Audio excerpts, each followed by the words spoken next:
Good afternoon, my wonderful Facebook family. It's a beautiful spring, kind of summer's day here again in London. It's kind of interesting. Since the lockdown, I can't remember how many sunny days we've had. It's probably the best spring I can ever remember in the middle of this lockdown. Thank God I still go out to enjoy my life. I'm not one of these people who believe in this whole nonsense. And it's interesting, the people who go out and enjoy life and the ones who don't get sick, the ones who stay locked up at home, panicking and worrying, you know, it's their immune systems that suffer. So, you know, if you don't agree with me, it's fine, don't worry. But I'm not going to be talking about that at the moment. All I'm going to say is we're nearly in the 6 months. So tomorrow is June. For some of you, it might even be June already, depends on where you are in the world. And, you know, usually it's around the 31st of December we start thinking about the year ahead, what our plans are, what our goals are. Many people set themselves, you know, a New Year's resolution, you know, I'm going to leave my job, set up a business, I don't know, get fit, get married, get divorced. People come at all kinds of crazy New Year's resolutions. And the thing is, they'd say it on New Year's Eve and then they forget about it and they wonder why nothing ever happens, nothing ever changes. Because New Year's resolution is just like throwing, you know, it's like a shower. You need one every day.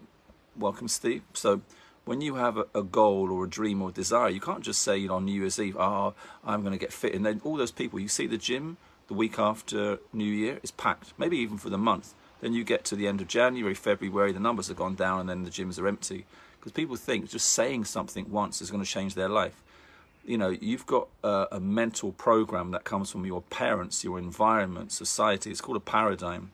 And it's what Bob Proctor teaches. And your paradigm is your mental programming. So my Wi-Fi keeps coming on and off, apologies for that. So we're programmed to think and behave in a certain way by our parents, because we inherit our looks, don't we, physically? Well, guess what? You inherit your thinking.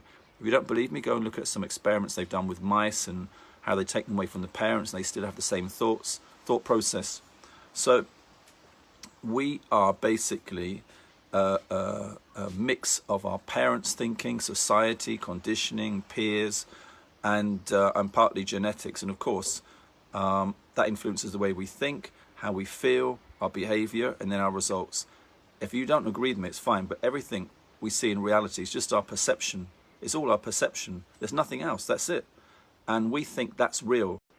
The funny thing is, a lot of people think the external is real. The only reality is your subconscious mind and whatever you project onto the world. And this whole universe, sorry, it keeps cutting out because I'm out on my balcony, my Wi-Fi's indoors. So this whole uniform is a construct of the human consciousness combined over millennia. And of course, for me, you don't believe me, you don't need to agree. The original designer was God, and he created all of this, but he created us to have a consciousness. It says, you know, it says the Spirit of God is within you, the kingdom of heaven is within you. People think, what does that mean? Even Christians don't understand it. What it means is that really everything that exists is already inside you. God created you with, he's inside you, the kingdom of God. So as a combined species, our consciousness creates reality. So how do you create the life you want, the life of your dreams? By shifting your consciousness. And there's only two ways to do that. Either you have something crazy like a near-death experience. No one really wants one of those, I believe. Or something major like a shock that shifts the way you think. Because you have a neurology. Your brain is like a hardwired, well, a wired organ, not hardwired. So if you want to shift your thinking, it needs to be something extreme. So it's like a really serious shock, usually very negative, or constant repetition. How did you learn to walk? How did you learn to speak? How did you learn your times tables? How did you learn the alphabet, to drive, to play music? It's all the same thing. Hello, Anna. So repetition. So, you know, I used to wonder why my life wasn't going the way I wanted, because my thoughts. If you're focusing on what you don't want, guess what you're going to get more of? What you don't want. As a man thinketh in his heart, so is he, right? And the worst thing is, out of the abundance of the heart, the mouth speaks.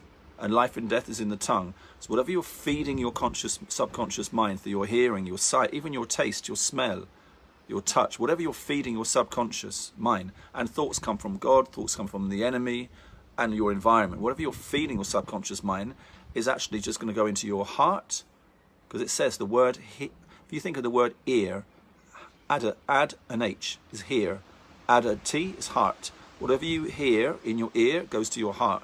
Now, the abundance of the heart, the mouth speaks, and life and death is in the tongue. So whatever you're feeding your subconscious mind, that's from the moment you are born. The moment you are conceived, you can hear inside your mother's womb and your DNA, 20%. So all of that is in your subconscious mind, your heart mind, and that comes out of your mouth. And what comes out of your mouth is what you create. Life and death is in the tongue. So if you want your life to change, it's really simple. You've got to start to shift the way you think. The only way you can do that is through study, reading and listening to the right people. If you're listening to all the garbage that goes on out there, I hear some conversations, and I can't really judge because I used to be one of them. I really used to be worse than probably a lot of people. But all the garbage you hear people talking about, so you've got to get your hands on the right material. Authors, people who are thought leaders, you know, and I have earphones. If you see me, I've always got them in. Why? Because I'm not where I want to be in life. I'm well on the way. I'm well on the way. I'm a work in progress. I'm well on the way, but I'm not where I want to be. So I'm going to listen to people who are where I want to be. It's really simple. So I listen to people who have the results that I want and where I want to be. And guess what? Listening to them and filling my mind with all that good stuff is going to eventually go into my heart and then out of my mouth, and I start to create the life I desire. So why am I telling you that? Because all of that enabled me to create a life of what I call financial freedom. And I know I talk about this a lot, and some people think I'm always pitching them for the business. And yes, I am. I'm not ashamed of it. I'm pitching people to join our organization, because what we do is help people create financial freedom. I have a friend, a student I met 18 years ago when I was a teacher, a really good friend called Reza. He's Iranian. I was his first teacher in the UK. He's gone on to stay in the UK, become fairly successful. He was a manager of a really high-end group of restaurants, and then he started his own business. But he saw one of my Facebook Lives, just like this. He said, can we meet up? He lives near me. So we met up in Muswell Hill 3 days ago. He's joined our organization. Now, he's a friend of mine. So I committed. I told him, listen, Reza, if you follow what we do, if you learn and you're willing to learn and work with me, I'll change your life. I'll help you to change your life forever, for better. I'm talking about serious wealth. You may think money's not important. Try living without any. And when you have a lot of money, you have a lot of people. So money's not the only important thing in life. But with money, you can do a lot of good. Good people do good with money. Bad people do bad. So I don't just teach people about earning money. I teach the people about how to seriously shift the way they think and become the best version of themselves. And that you can never become the best, actually, because you're always a work in progress. You can get better and better every day. And eventually you'll be happy with who you are. When you're really happy with who you are and you live in gratitude, peace, joy, watch the abundance start to flood in your life. People go out and then work really hard. They think working hard is going to do it for them. It doesn't. Not unless you are in the spirit of things. I'm talking about the spirit of God. When you're in the spirit of things, things flow. They come easily to you. And that's what I found. I'm not perfect. I'm a real work in progress. But I do know one thing. I'm able to help people, and that's a blessing. So if you're ever on these calls and you hear me talking, you think, oh, Vincent's trying to pitch us something. I'm very clear. Yes, I am. But it's like, imagine that you found an amazing restaurant, the best Italian restaurant in London, and your friends love Italian food, and it's not expensive. Wouldn't you tell them?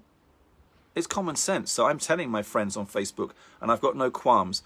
Our organization, we have 250,000 members worldwide. It's growing. By the end of this year, 1 million. So I'm not shy about telling people, yes, I'm asking people to join us, because I know it works. Because I know it works. I've been doing it for nearly 3 years now. I used to be a school principal, so I know what it's like to have a hard full-time job, and I know what it's like to start achieving financial freedom through the way you think, the way you feel, your spirit self, the way you behave as a consequence, and then your results in life. Everything's perception. There is no such thing as reality. It's all relative. And it's all down to how you think, how you feel, how you act in your results. So our company is, for me, a blessing, because I was on my church service this morning and they were talking about how many people have lost their jobs. And they asked me, how are you doing? And I feel bad sometimes saying it. I said, you know what? I said, I'm doing better than ever. Our business has more than doubled in the past 2 months. We're thriving. So, you know, you don't have to join us, but I always tell people, log into one of my Zoom calls. We're going to share what we do, but at least get informed, because it's really easy to judge, especially when people are successful. They think, oh, well, those people, you know, I'm already successful. I'm a coach. I'm doing... Really? Well, if you think you are the learned with an ED, you're going to be going backwards, because the learned who think they know it all will inherit a world that no longer exists. It's the learners who will inherit the future.